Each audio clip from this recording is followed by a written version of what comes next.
സംസ്ഥാനത്തെ പ്രാഥമിക health സെന്ററുകളുടെയും community health സെന്ററുകളുടെയും പ്രവർത്തനത്തെക്കുറിച്ച് ആരോഗ്യവകുപ്പ് വിശദമായ പഠനത്തിന് പരാതികൾ വ്യാപകമായ സാഹചര്യത്തിലാണ് പഠനം നടത്തുന്നത്. ഇതിനു മുന്നോടിയായി പ്രാഥമിക റിപ്പോർട്ട് ആരോഗ്യവകുപ്പ് ഡയറക്ടർ തേടി.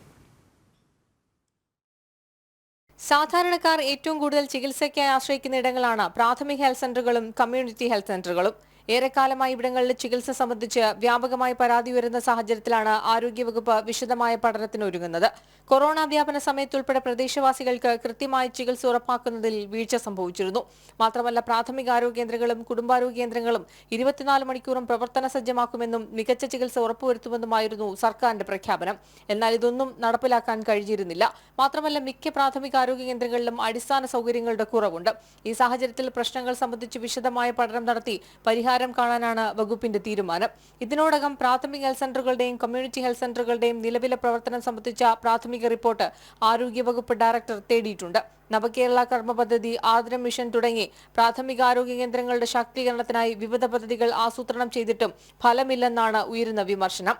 രശ്മി കാർത്തിക, ജനം, തിരുവനന്തപുരം.